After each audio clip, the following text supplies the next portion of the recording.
We all struggle with solidifying our sense of identity at one point or another, and in an ever-changing world, it can feel fragmenting for us to fully express ourselves.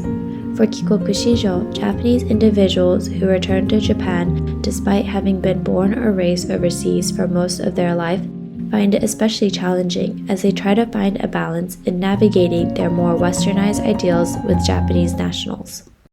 But within this struggle, embracing unique cultural blends can be transformed into powerful forms of self-expression and creativity. Japanese hip-hop, for instance, although from a country of traditions and homogeneity, has been able to push these norms, allowing rappers like A-Witch and Co. to be recognized globally. To truly grasp the extent of how this individuality can be seen as a form of rebellion within Japanese culture, it's important to understand Japan's historical roots.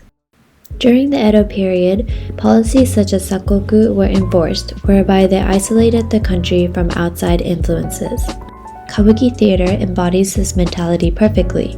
Created during this period, many of the themes reflected the ideals of this time. A well-known play called Kanadehon Chushingura depicts a story of samurai loyalty and justice, exploring the clash between his social duty and his personal emotions, which mirror the cultural values of Japanese society. But in the 1980s, the economy in Japan took a turn for the worse. The government decided to open their borders in order to encourage cultural exchange. This shift influenced other areas of society. In terms of fashion, traditional attire like kimono shifted to Western-style suits, and the adoption of this as a new norm sheds light on how Japan was slowly joining the global stage.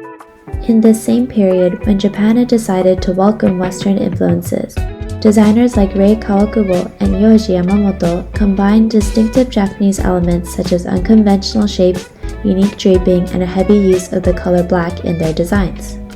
The Japanese approach within their fashion designs stood in stark contrast to Western tailoring norms, and many regarded this as avant-garde, grouping them under Orientalist stereotypes rather than viewing it as individuality. Despite this, more Japanese creatives began to incorporate international fusions within their work.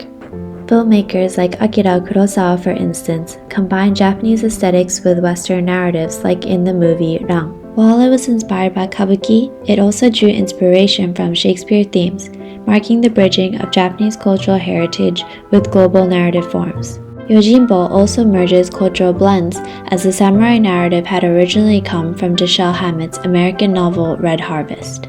It then became influential in Italy as it was transcoded into Sergio Leone's film A Fistful of Dollars.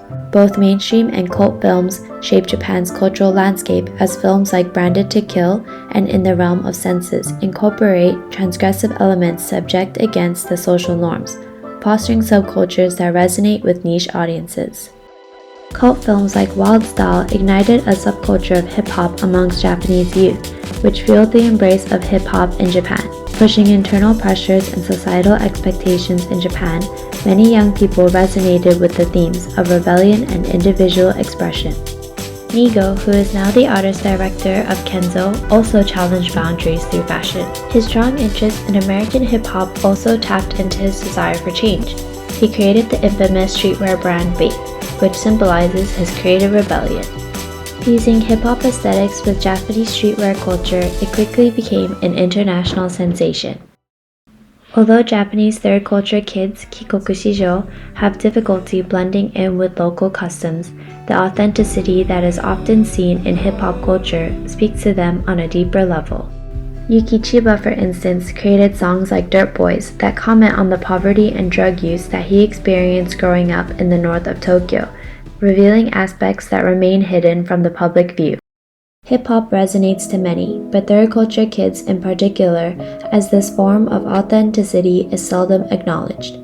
Although Japan is evolving in terms of embracing global influences, we must ask ourselves, how can fashion film as a medium not only reflect the evolving landscapes of cultural identity, but also act as a catalyst for change that fosters more awareness and understanding of diverse Japanese communities? For Kikoku Shijo, who have a complex interplay of identities, this genre of film has the potential to amplify their voices and narratives. Harnessing these diverse stories can pave the way for Japan to become more modernized in terms of culture and create a space where diverse influences can coexist and enrich a nuanced form of creativity.